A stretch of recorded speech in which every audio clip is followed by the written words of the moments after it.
dalam bayangan kami, dalam bayangan kami, PMI seperti ini loh. Gerakan PMI itu seperti ini. Berarti ada PMI yang bukan seperti itu. Tapi akhirnya kan kalau ente tidak diberikan legalitas oleh PB, maka kalian menjadi organisasi ilegal. Saya buka saja kritik mereka itu soal umur. Waktu konferensi cabang umur saya sudah 26. Ente dipermasalahkan ternyata di soal usia. Bagiku kalian ini organisasi ilegal yang menggunakan nama organisasi yang sudah formal, legal, tertib di catatan negara, PMI. Kalian mencantol nama PMI. Aku sebagai ketua PB misalnya tersinggung. Tidak usah jadi. Ini contoh konkret lah Bang. Kira-kira alasan formalitas itu untuk apa? Ya karena ente menggunakan identitas yang sudah formal. PMI itu formal, dia organisasi yang didirikan secara formal.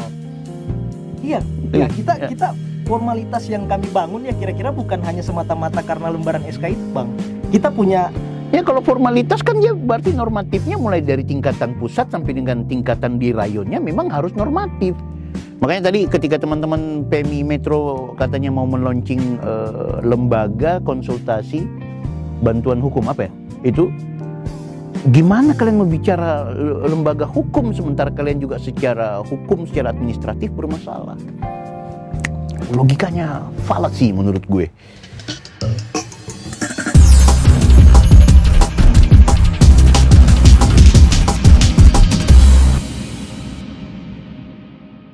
Halo guys, Anda bersama saya, Bang Bill, podcast Offside.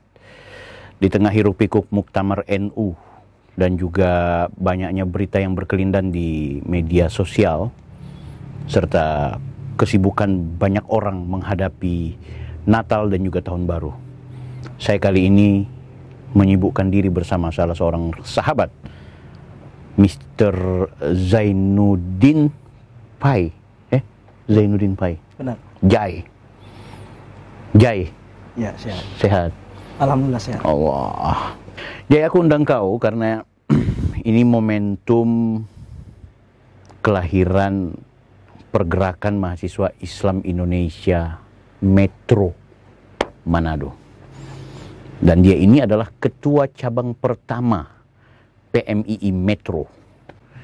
PMII Metro itu selalu konotasikan buat organisasi PMII bahasa tanda kutipnya tandingan. Tandingan itu apa? Bisa disebut apa itu ya bagusnya? Atau apa? Melawan gitu ya. Oke, PMII melawan. Tapi betul, ente ketua cabang pertama PMII Metro di Kota Manado. Ya, benar. Oke, saya sengaja undang Jay karena kebetulan di Manado teman-teman PMI Metro ini menyelenggarakan ulang tahunnya yang keempat. Ya. Berarti sudah ada 4 ketua cabang. Ya. Oke, jadi Metro itu intinya sama juga dengan PMI yang sah gitu ya. PMI yang sah tuh gimana ya? Mau membedakan teman-teman PMI Metro dengan PMI yang bukan Metro? Tentunya ya soal legalitas ya, otomatis ya, gitu. Salah satunya itu. Oke, kita akan bincang-bincang banyak. Saya mau tanya lebih spesifik. Jai, kenapa harus ada PMII Metro? Kalau ditanya kenapa harus ada, saya kira saya akan mulai dengan ya mungkin ini bisa dibilang juga sejarah. Oke. Saya dan beberapa sahabat-sahabat mengambil sikap untuk mendeklarasikan. Ya, alias melawan. Ya, mendeklarasikan PMII Metro. Nah, Metro ini kan dia berarti alternatif. Oke. Jadi kami pikir memang sepertinya kami itu membutuhkan satu wadah, satu ruang. Ruang alternatif kira-kira seperti itu untuk mengaplikasikan atau mengejawantahkan ide-ide, gagasan serta pola gerakan yang menurut kami seharusnya dalam bayangan kami, dalam bayangan kami, PMI seperti ini loh. Gerakan PMI itu seperti ini. Berarti ada PMI yang bukan seperti itu. Saya bukan bermaksud mengatakan seperti itu ya. Mungkin setiap orang kan punya ideal terhadap gerakan PMI itu berbeda-beda. Nah, tapi kami punya ideal juga yang berbeda yang menurut kami. Ya mungkin karena pola didikan ya, pola kami di kader, pola kami berproses agak berbeda sehingga kami pikir ya mungkin yang seharusnya pola gerakan PMI itu seperti ini loh. Makanya saya dan beberapa sahabat-sahabat yang lain itu mengambil sikap untuk mendeklarasikan PMI Metro Manado. PMI melawan Metro, ya kan? Ya, artinya ente melihat bahwa kepengurusan atau struktur PMI yang ada waktu itu adalah PMI yang menurut kalian tidak sesuai dengan khitah gerakan atau gimana gitu? Karena menganggap bahwa ini yang seharusnya gitu. Berarti yang satunya tidak seharusnya. Salah satu alasan kan kita butuh wadah untuk gerakan itu. Yang kedua ya memang kami melihat apa ya? Ada proses-proses yang bisa dibilang juga ikut melatar belakangnya. Bisa nggak proses itu di-share saja? Kenapa jadi seperti orang yang sembunyi-sembunyi bahwa ada konflik secara internal? Problem di organisasi aku perhatikan adalah ketidakmampuan jujur terhadap ada masalah yang perlu di-share. Jadi itu udah jadi rahasia umum bahwa namanya organisasi apapun pasti ada konflik internal.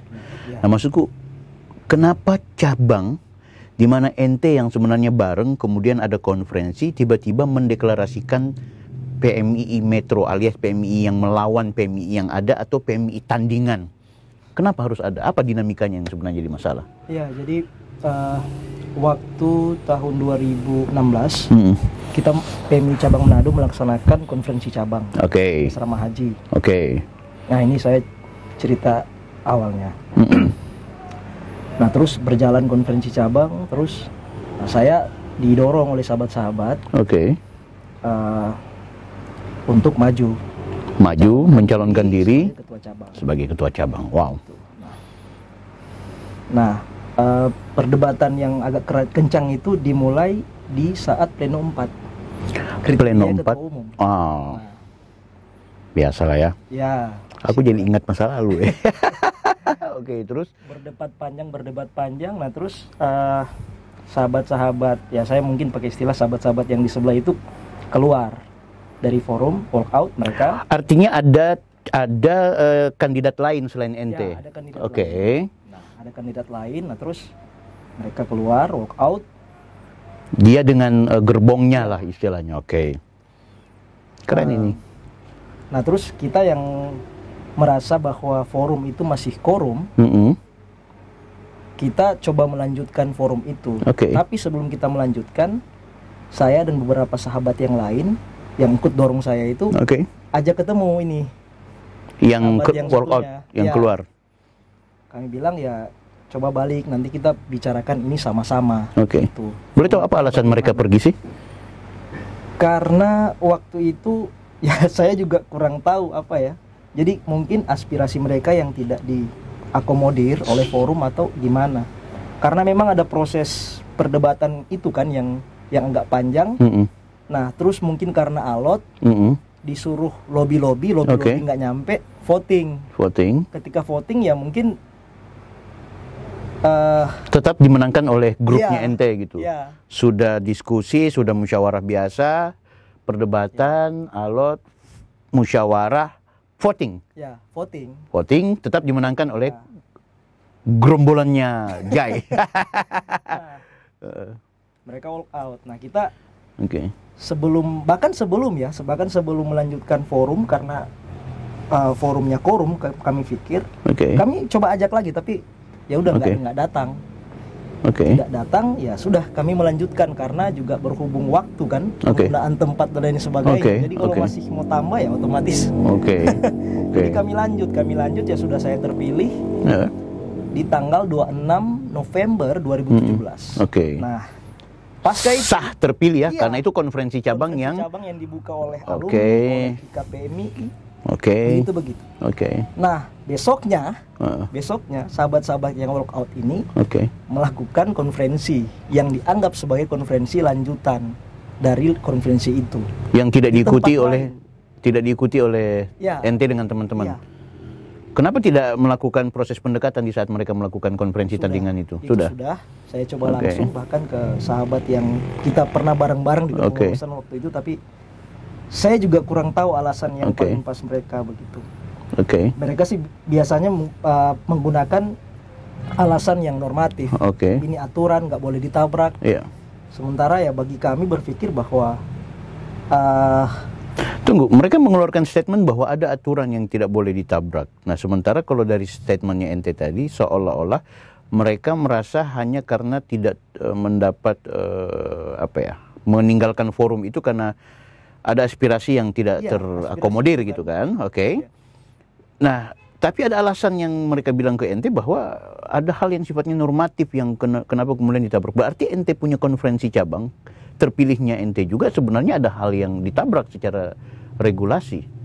Jadi kan kalau di aturan, kalau misalnya perdebatannya alot, karena kalau mau sahabat-sahabat yang sebelah ini menggunakan alasan yang itu, sahabat-sahabat yang di grup saya juga itu punya argumentasi untuk merasionalisasi. Oh, sehingga itu ada voting tadi kan? Voting tadi sudah menjadi konsensus. Konsensus kemudian apapun hasilnya ya ikuti terus. Nah, sementara mereka walk out gara-gara soal itu tadi ya gitu. Oke, ini menarik. Kemudian mereka akhirnya membuat konferensi. Sebenarnya yang bikin konferensi tandingan adalah mereka gitu, teman-teman. Yang kalau kita mau coba ini kan. Oke, tapi kenapa kemudian yang akhirnya mendapatkan surat keputusan atau SK secara administratif adalah teman-teman yang mengadakan konferensi cabang tandingan itu? Jadi saya lanjut dulu Bang. Oke. Mereka melakukan dalam tanda kutip konferensi lanjutan menurut mereka terpilih ketua cabang. Kan? Oke, setelah itu kita sama-sama nih posisinya. Kita punya ketua cabang. Mereka juga punya ketua cabang, sama-sama masih menggunakan istilah ketua cabang PMI Manado. Oke. Kita lanjut. Dua kepemimpinan, kayak partai politik memang. terus kita jalan terus. Nah, terus waktu tahun 2017, sebelum kongres kalau tidak salah di Palu. Sebelum itu muncul surat edaran dari PB PMII bahwa untuk melakukan ada semacam instruksi untuk melakukan pelanjutan pleno 4. Konferensi lagi maksudnya? Iya. Membuka apa? Iya, membuka. Oke, jadi yang dianggap bahwa hasil konferensinya ente dengan konferensinya teman-teman juga itu tidak sah dan harus diulangi lagi dengan pleno 4. Apa yang dilakukan? Nah, dilakukan pleno 4 di Sekretariat Wilayah Nahdlatul Ulama. Utara di pemimpin waktu itu.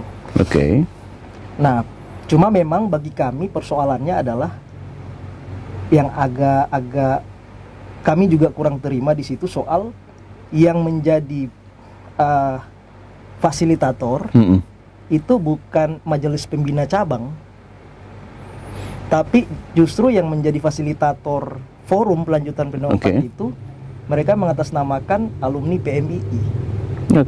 Nah, seharusnya bagi kami... Bukannya bilang tadi dari instruksinya PB? Iya, instruksi PB. Untuk melanjutkan pleno 4 dengan fasilitator atau katakanlah pimpinan... Yang secara politis ente melihat itu tidak menguntungkan ente. Kan logikanya gitu saja gitu toh? Iya, logika pasti kan seperti itu kan.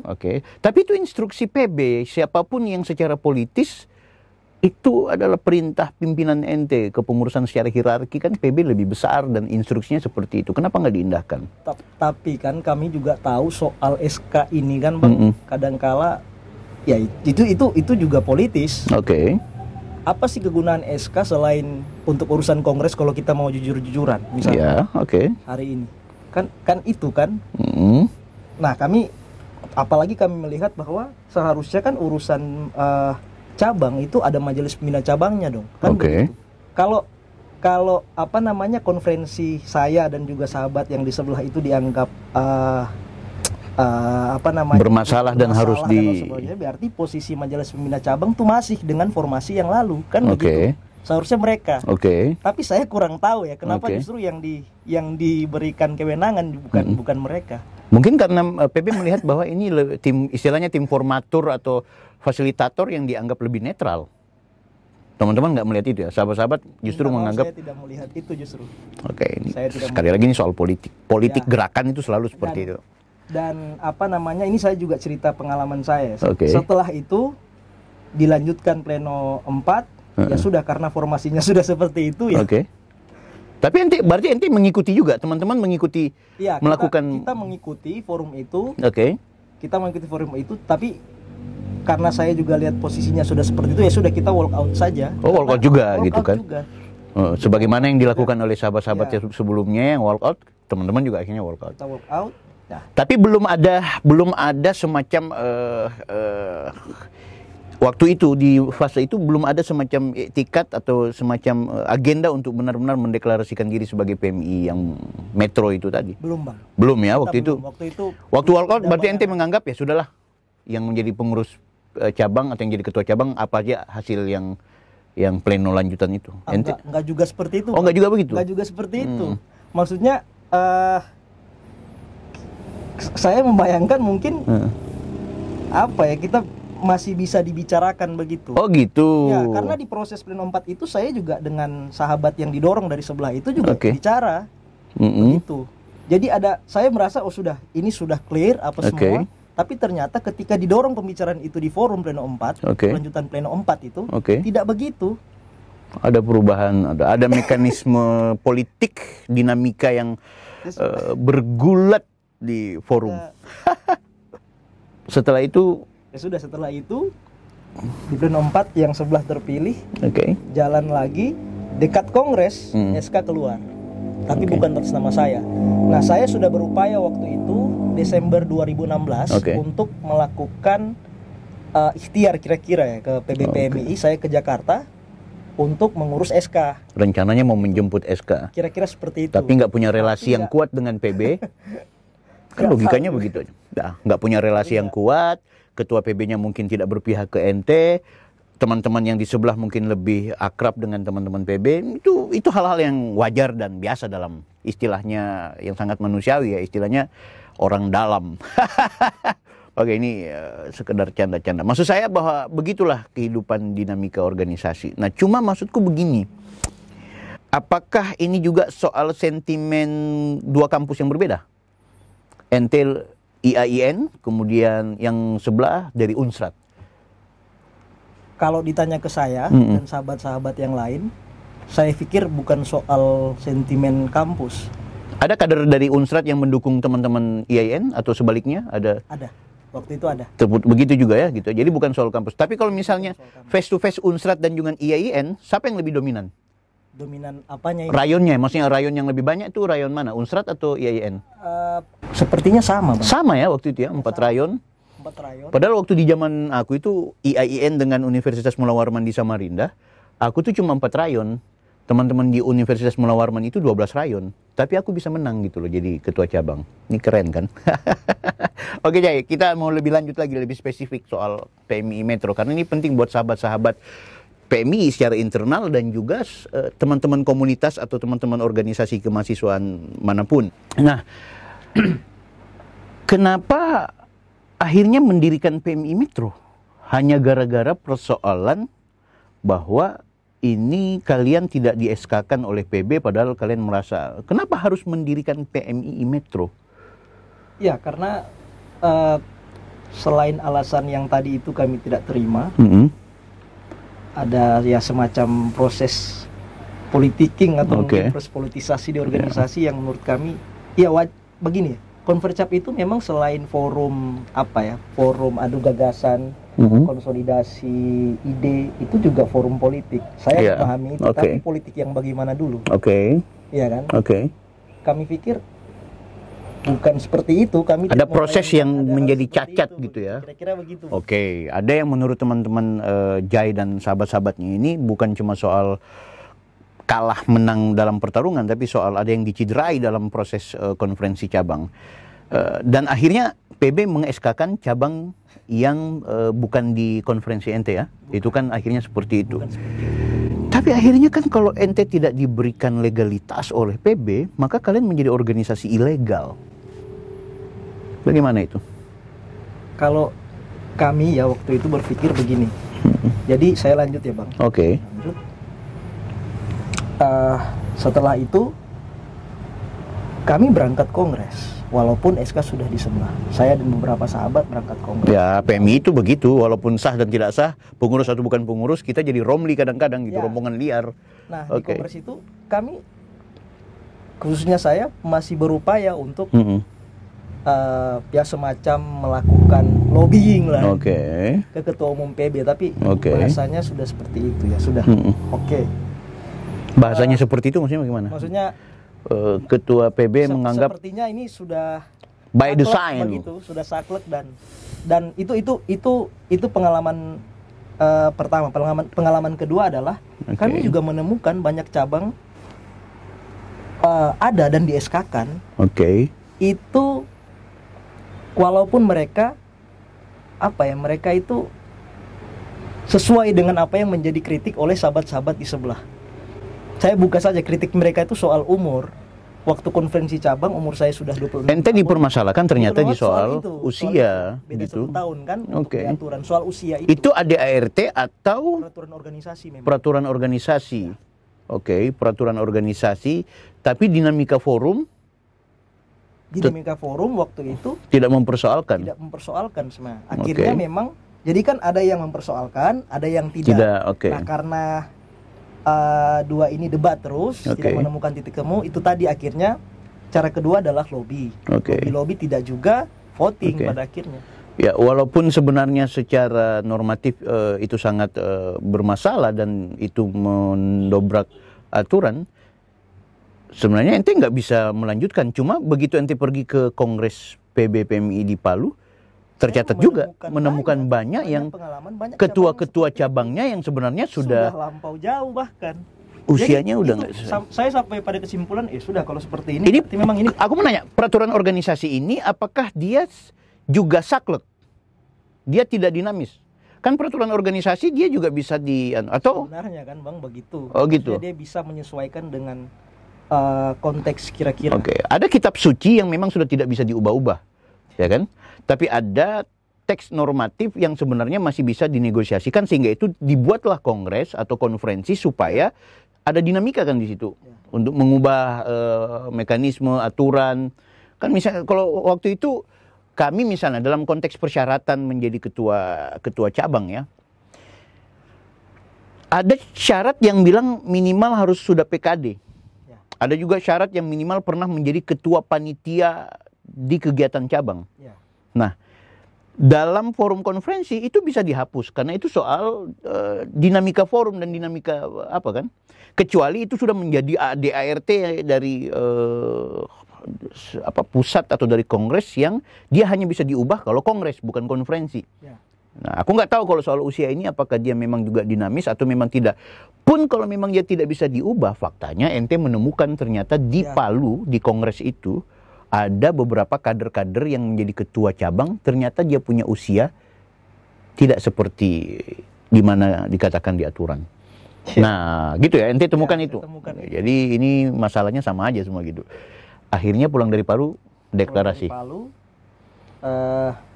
Saya dan beberapa sahabat tetap melanjutkan proses kaderisasi, mapaba dan lain-lain. Waktu itu masih belum ada istilah metro. Masih belum ada. Masih tetap menghormati keputusan PB bahwa yang jadi ketua cabang adalah sebelah, enggak?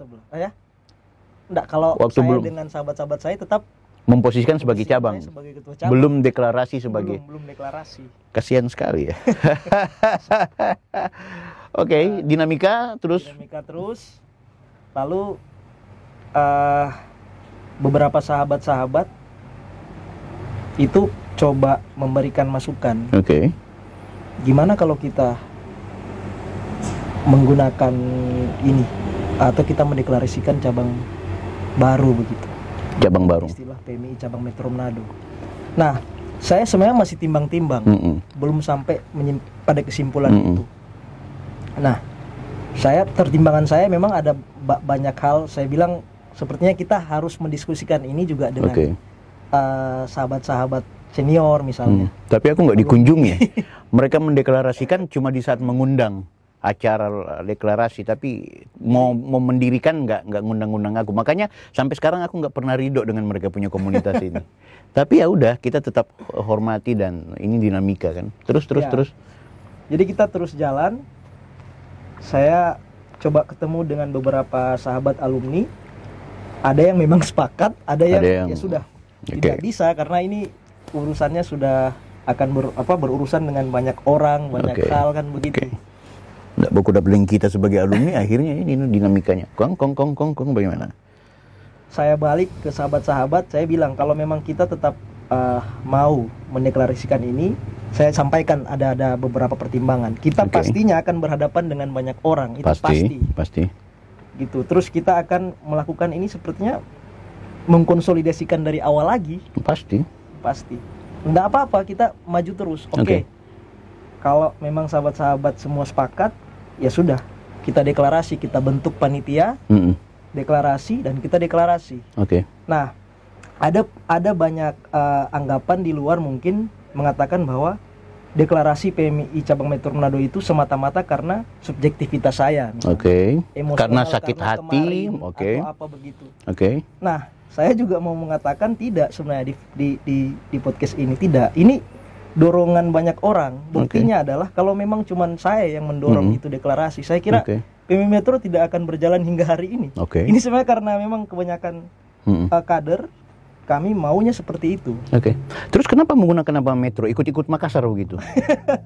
Ya kan? Kenapa nggak PMI apa gitu? Kenapa harus Metro itu? Apa relevansinya definisi Metro dengan PMI cabang gitu kan?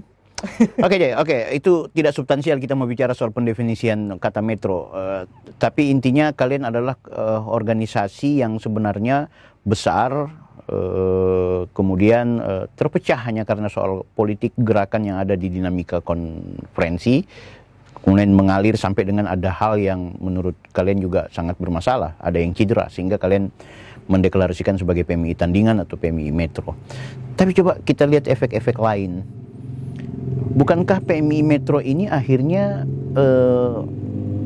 secara administratif selain dia ilegal, akhirnya jenjang kaderisasi itu juga akhirnya bermasalah. Misalnya kalau cuma sekedar dia Mapaba, PKD, PKL, kalian bisa buat lah. Tapi kalau misalnya ada kader terbaik yang ada di cabang Metro, terus dia punya potensi untuk menjadi pengurus di tingkatan nasional, akhirnya nggak bisa direkomendasikan karena SK-nya atau karena dia terlahir dari rahim PMI yang tidak sah. Dia di Mapaba, dia di PKD, di PKL, sertifikat yang dia dapat bukan dari organisasi yang sah. Jadi gimana? Itu yang pertama. Jangan dulu ente jawab nih, karena aku perlu apa ya. Yang kedua, PMI Metro akhirnya menegaskan kalian ini selain tidak tertib administratif dan juga ilegal tadi, kalian sebenarnya kalau aku jadi ketua PB, selain memproses ini dalam konteks kalau memang islah nggak bisa, kalau memang proses musyawarah nggak bisa, kalau memang proses pendekatan persuasif nggak bisa, harus ada jalur hukum. Kalau aku jadi ketua PB, minta maaf saja, biar aku jadi majelis pembinanya Metro sekalipun, bagi aku otokritik penting. Bagiku kalian ini organisasi ilegal yang menggunakan nama organisasi yang sudah formal, legal, tertib di catatan negara, PMI. Kalian mencantol nama PMI. Aku sebagai ketua PB misalnya tersinggung. Tidak usah jadi ketua PB, aku alumni juga tersinggung. Kalian ini menggunakan identitas yang sebenarnya sudah baku secara administratif, kemudian kalian mengubahnya atau mengganggunya secara tertib administrasi. Bukankah ini cacat? Bagaimana mungkin nanti mau bicara soal organisasi, tapi proses kalian juga cacat? Klarifikasikan kepada teman-teman. Ya, pertama kami menganggap legalitas itu dua, Bang. Dia yang tertulis dan tidak tertulis, kan yang de jure sama de facto kan. Nah, yang de jure mungkin kami tidak punya. Tapi de facto kami melihat waktu itu, mungkin hingga hari ini ya, kami punya banyak rayon. Kami punya banyak kader. Dan tapi ilegal. Ya? Tapi ilegal. Iya, kalau legalitas dalam konteks yang tadi. Nah, ya kita sedang berada di negara yang harus legalitasnya penting gitu. Ya, katakanlah seperti itu. Nah, terus kedua soal jenjang karir. Nah, kami juga punya pemaknaan sendiri soal proses. Proses itu bukan semata-mata formalitas kaderisasi. Jenjang kaderisasi. Kami ini ada berapa orang sih sebenarnya, Jay? Jangan-jangan ada orang yang sebenarnya dia kepingin jadi ketua PB loh. Akhirnya jadi kader ente nggak bisa. Ya gini, Bang. Ente sudah memutus mata rantai akhirnya. Kami dalam tafsiran, kami dalam pemaknaan, kita yang deklarasi waktu itu. Jadi begini, karena deklarasi PMI Metro ini bersifat musyawarah, gitu kan, kesepakatan banyak orang. Ke depan kalau misalnya memang ada orang yang pernah punya keinginan seperti itu, ya kalau saya ditanyakan saya secara pribadi, ya itu dikembalikan sesuai dengan kesepakatan. Misalnya gini dah, walaupun tidak kita mau dikotomikan antara Unsrat dan juga IAIN, bahwa IAIN itu rata-rata metro bahkan secara keseluruhan, dan juga Unsrat itu rata-rata PMI cabang. Sekarang kalau ada anak IAIN, setelah dia ikut Mapaba, dia militan, dia sangat totalitas bersama PMI, dan dia punya kecintaan serta kerinduan untuk menjadi pengurus besar, bahkan menjadi ketua PB PMI. Udah nggak bisa karena ente udah cut gitu. Yang pertama, yang kedua, kalaupun ada, apa solusi kalian terhadap kader-kader yang ente kan nggak bisa memberangus mereka punya hak untuk berorganisasi. Sahabat, saya ini masuk PMI karena saya sudah belajar dari dulu PMI itu seperti apa. Dan saya mau berproses sampai di tingkatan pusat. Siapa tahu saya mewakili Sulawesi Utara, kemudian menjadi ketua PB atau apa. Tapi bagaimana sahabat, sementara sertifikat saya lulusan Mapaba yang ilegal. Terhadap kader-kader seperti itu, gimana solusi kalian? Apakah menyerahkan ke cabang supaya anak IAIN ikut Mapabanya ke cabang yang asli atau gimana? Ya kalau ditanya ke saya ya soal tadi, saya memaknai proses ya, bukan semata-mata jenjang karir seperti itu. Kalau memang ada yang seperti itu ya kita coba apa ya? Mau fasilitasi gimana? Otomatis ente harus serahkan kan ke cabang. Ini loh ada kader kami di IAIN yang kepingin ikut Mapabanya kalian karena Mapaba kalian itu sertifikatnya halal. Kalau kami sertifikatnya tidak halal. Ya ini penting ya. Maksudku pertanyaan-pertanyaan kritis ini jangan cuma dijawab, enggak, kami tetap ada, Metro tetap. Mereka tuh begitu kalau aku udah tegur sahabat-sahabat, aku udah tegur, kalian Metro bisa nggak islah fa'aslihu baina ahawaikum, antara cabang dan juga Metro, bikin kesimpulan mau kembali kepada satu atau gimana. Sudah, habis itu besoknya kader-kader Metro itu udah bikin postingan rame-rame, PMI akan tetap ada, Metro akan tetap berjuang sampai titik darah penghabisan. Ini PMI bukan bapak lo punya. Kan gitu. Aku penting untuk kemudian memberikan otokritik gitu, bahwa kalian tetap bersikuku itu urusan lain. Buktinya juga di acara-acara Metro aku sering dukung, bahkan majelis saya sering berikan fasilitas untuk sahabat-sahabat berproses. Bahkan hari ini pun aku podcast kepada ketua cabangnya, bagian dari pendidikan politik gerakan kepada sahabat-sahabat PMI. Ya kan? Ini bentuk dukungan aku ke Metro dalam konteks berkomunitas, tapi dalam konteks berorganisasi tunggu dulu.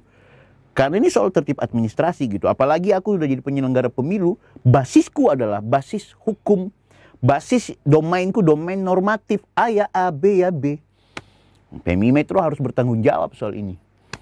Kalau enggak, kalian memutus mata rantai orang yang kepingin berjuang di tingkatan PB atau hal-hal teknis. Walaupun itu sangat subjektif ya. Kalau memang juga kader-kader di IAIN atau kader-kader yang masuk di Metro menyatakan sikap, ya sudah. Atau solusi nih. Kenapa PMII tandingan kan bukan cuma ada di Manado ya? Yang ente catat ada di mana aja? Makassar lebih awal ya kan? Kemudian di mana? Lampung kayaknya ada ya? Iya kayaknya ada. Lampung juga kayaknya ada ya. Setahuku kayak gitu. Tapi udah sah kayaknya. Atau sudah dinamikanya berbeda. Kalau Makassar kan tetap ada kayaknya. Masih ada tuh? Masih ada. Kemudian juga aku pernah sih di Samarinda seperti itu. Tapi begitu udah jadi ketua cabang kita, nah itu kan politis lagi. Maksudku ada beberapa yang Metro. Kenapa kalian nggak mendeklarasikan PB PMII Metro yang ada di Jakarta atau di Manado sebagai pusat PB? Jadi ente melebarkan sayap cabang-cabang. Coba berikan informasi, Jai. Saya 2018 waktu mau konvercap yang pertama. Saya didatangi perwakilan PB PMII. Dia bilang PB PMII yang periode sebelum ini itu punya atau baru bentuk semacam lembaga bantuan hukum atau apa begitu kan, yang salah satu tugasnya untuk melakukan penertiban lah kira-kira dalam tanda kalian harus ditertibkan. Iya kira-kira begitu, karena ya sudah, kalian masih menggunakan label PMII sementara kalian tuh ilegal. Nah itu yang seperti aku bilang tadi kan. Bagus lah kalau PB sudah berpikir kayak gitu. Supaya mesti dirajia ini mereka-mereka ini. Lanjut. Nah, tapi saya juga bilang kalau hanya gara-gara kita tidak punya SK terus kita mau ditertibkan, sementara nilai dasar pergerakan kita masih sama, aswaja kita masih sama.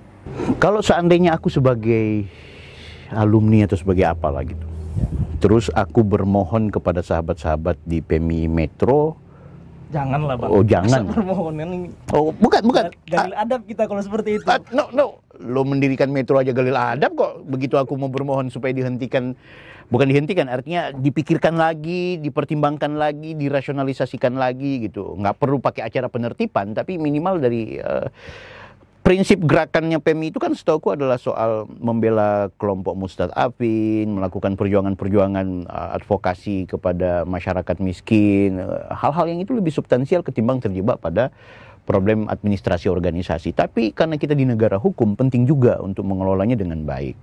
Aku kalau kemudian meminta sahabat-sahabat PMI Metro, yuk pertimbangkan perjuangan kalian, dan saya akan mengajak teman-teman cabang, kita diskusi, kita kembali dalam satu kesatuan komunitas. Itu gimana menurut ente? Soal pengabdian pada nilai, Bang, dan itu yang sejak saya mendeklarasikan PMI cabang Metro, itu yang selalu saya tekankan.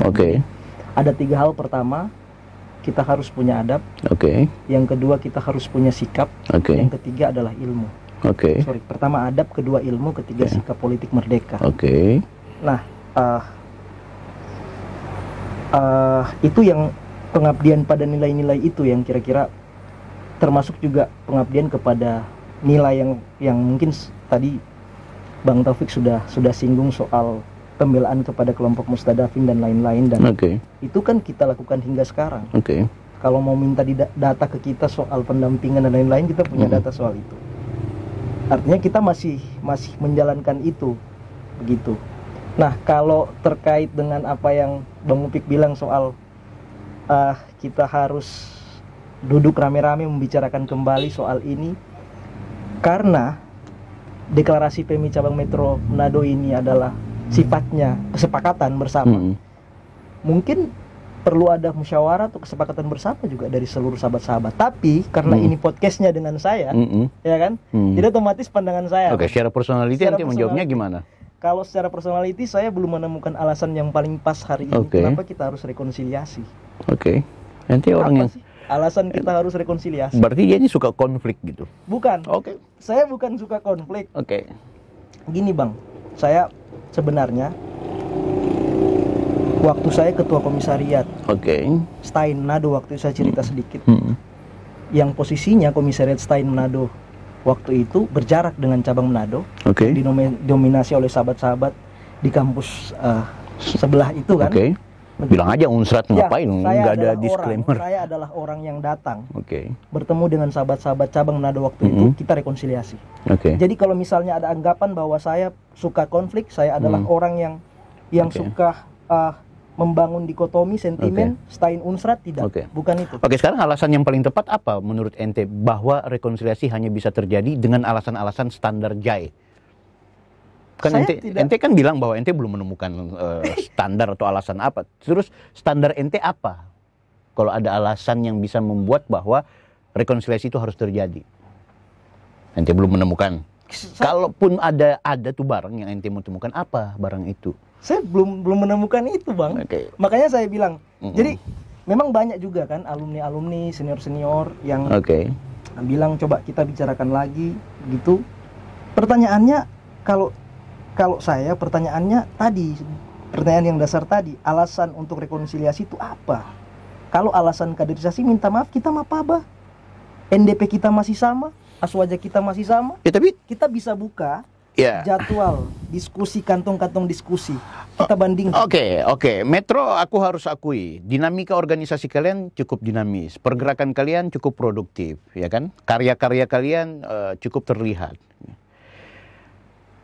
Tapi tetap saja kalian bukan representasi lembaga formal gitu loh. Itu yang maksudku. Jadi apa arti dari kehebatan atau apa arti dari hal yang kalian bangga-banggakan, tapi ternyata juga itu tidak mendapat kepercayaan secara formal gitu loh. Itu yang aku sampai sekarang tuh nggak habis mikir. Itu konsep idealisme yang kalian bangun bahwa kami dinamis dan lain-lain sebagainya. Tapi apa ya? Ini contoh konkret lah Bang. Oke. Kira-kira alasan formalitas itu untuk apa? Ya karena ente menggunakan identitas yang sudah formal. PMII itu formal, dia organisasi yang didirikan secara formal.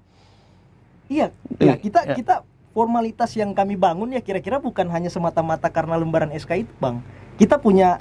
Ya kalau formalitas kan dia berarti normatifnya mulai dari tingkatan pusat sampai dengan tingkatan di rayonnya memang harus normatif. Itu substansial, sama dengan begini. Karya tulis ilmiah. Ya kan? Apa sih substansi dari yang namanya pendahuluan, tinjauan pustaka, bab 4 metodologi penelitian, pembahasan dan lain-lain, kesimpulan apa semua, itu enggak substantif. Dalam konteks karya tulis ilmiah itu substantif. Itu normatif. Dan syarat untuk kemudian diterima karya tulis ilmiah misalnya dalam konteks tesis atau disertasi, yaitu.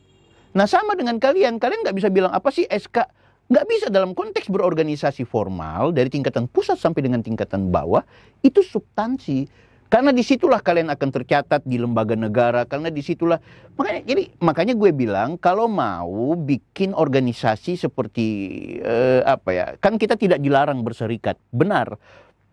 Tapi perserikatan yang ada di Indonesia ini dia juga harus dibungkus dengan legalitas formal. Kalau ente berorganisasi tidak ada kekuatan atau payung hukum, maka itu tidak sah. Jangankan berorganisasi, beragama sekalipun, walaupun kita kritik ya secara substansial, ngapain sih pakai negara mau mengintervensi secara normatif. Tapi ini fakta hukum sudah. Jadi PMI Metro itu ilegal. PMI Metro itu tidak mendapat kekuatan hukum. Jadi ketika kalian beroperasi di negara hukum, berproses di kota yang kemudian ada proses hukumnya, itu agak repot. Makanya ini PMI Metro taktis atau ideologis. Atau apa ya? Kalau taktis ya sifatnya habis itu bubar. Tapi kalau memang dia menjadi organisasi formal normatif, jangan pernah menganggap remeh terhadap identitas administrasinya, Jay. Perdebatan orang ini tidak akan pernah, kita berdua tidak akan pernah ada titik temu selama ente punya prinsip seperti itu, dan logika ini nggak akan pernah nyampe. Aku juga sudah melihat, apalagi prinsip-prinsip ini hanya soal waktu dan juga proses pendewasaan. Kalau aku sih menilainya begitu. Biar saja nanti kalian mau sampai berapa tahun Metro, mau sampai berganti berapa cabang ketuanya, apa semua, itu biarkan kalian berproses, iya. Tapi tetap saja pincang ya pincang, cacat ya cacat. Kan gitu. Atau gimana ente punya pikiran? Ya enggak lah. Oh enggak. Kalau saya enggak. Oke, apa yang kemudian bisa dibantah dari soal proses administrasi itu? Ya, yang saya tanyakan Bang, itu untuk apa gitu loh? Ya karena menghormati hukum. Ya. Menghormati bingkai negara kesatuan Republik Indonesia, menghormati. Ya, kalau kita mau ke situ. Oke, itu dalam konteks makronya. Ya, dalam konteks spesifik, ente harus hormati founding fathers-nya PMI yang mendirikan organisasi ini secara formal. Seperti Mahbub Junedi misalnya, ya kan? Rata-rata kan teman-teman pendiri PMI itu adalah aktivis-aktivis HMI sebelumnya. Ketika mereka melihat ada problem secara internal di HMI, mereka kemudian mendirikan PMI. Itu fakta sejarah itu bukan pikiran saya. Ente bisa buka buku-buku tentang kepemian. Yang kedua, di internal HMI pun terjadi perdebatan, sehingga itu ada dualisme organisasi. Ya kan? Apa yang kita bilang apa teman-teman HMI itu Dipo dan MPO ya kan dua tapi mereka ketika kemudian mengalami proses dinamikanya ya dari tingkat nasional sampai dengan tingkat daerah itu ada. Jadi menurutku mereka formal gitu loh. Menurutku kenapa kalian nggak bisa buat itu? Kalau memang tetap bersikukuh, kami lebih dinamis, kami berjalannya baik, kita bikin PMI Metro atau gimana? Nanti aku mau gali lah sama teman-teman HMI. Nanya aja tip-tipsnya seperti apa sampai kan gitu. Tapi tetap pergerakan Metro umur panjang. Itu menasionalisasi konflik tuh Bang. Oke. Kalau seperti itu. Iya, karena Anda menggunakan identitas organisasi yang sifatnya nasional. Maka problem solve-nya juga harus berbasis seperti itu. Jangan karena ada konteks lokalitas, dinamika lokalitas, kemudian membenturkan dengan hal-hal yang sifatnya substansial, tertib administrasi. Jangan karena konflik kalian di Kongres kemudian kalian mencederai mekanisme berorganisasi. Makanya tadi ketika teman-teman PMI Metro katanya mau meluncing lembaga konsultasi bantuan hukum, apa ya? Itu gimana kalian mau bicara lembaga hukum sementara kalian juga secara hukum, secara administratif bermasalah? Logikanya falasi menurut gue. Aku sampai sekarang masih belum mendapatkan apa ya, makan semacam jawaban. Kalian harus mampu memberikan jawaban yang apa, yang rasional. Kemarin Ketua PB datang tuh. Ya. Ada ketemu nggak teman-teman Metro? Enggak lah. Aku lihat mantan Ketua PMI Metro Mulyadi itu ketemu sama Ketua PB di mana-mana, foto-foto bareng di acara SKPP Bawaslu sampai ini muktamar ini ketemu. Dia nggak ngobrol-ngobrol apa, minta lobby-lobby Kongres nanti diubah bahwa cabang boleh 2 dalam satu kota. Cabang itu seharusnya cuma 1 cabang ya dalam satu kota. Gimana sih aturannya? Ya seharusnya begitu. Cuma memang lagi-lagi Bang. Lagi-lagi ada semacam pengkhususan. Misalnya contoh Ciputat itu kan bukan kota. Kabupaten kota bukan. Kemudian dia ada cabang di sana. Ya mungkin karena rentetan ketua umum. PBPMI yang dari situ. Itu juga cukup mempengaruhi. Makanya aku ngusulin kalau bisa ada kader PMI kalian yang disekolahin di cabang yang formal, yang normal. Dia berproses, dia jadi ketua cabang, dia udah jadi ketua PB, lobby ke dia gitu kan. Kan mau politis ternyata. Bisa saja kan? Bisa saja, ya udah kita sahkan. Di Kongres itu bisa. Tidak ada apa ya, yang dilarang ya, yang sesuatu yang tidak semua itu boleh kecuali yang dilarang, kan begitu sebenarnya yang harus kita lakukan. Jadi yang dilarang pun bisa jadi boleh kalau semua jadi konsensus. Ya, gimana ada konsensus kan seperti itu. Ini ulang tahun keberapa PMI Metro? Keempat. Apa harapan ente? Ya tetap eksis dan tetap ada. Ya eksis. Dan berlipat ganda. Saran kepada ketua-ketua metronya gimana?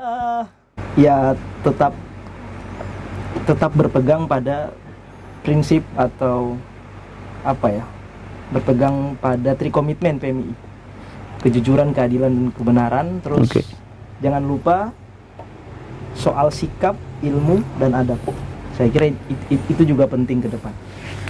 Jai dengan segala pikirannya. Saya Bang Bill, Offside. Assalamualaikum warahmatullahi wabarakatuh.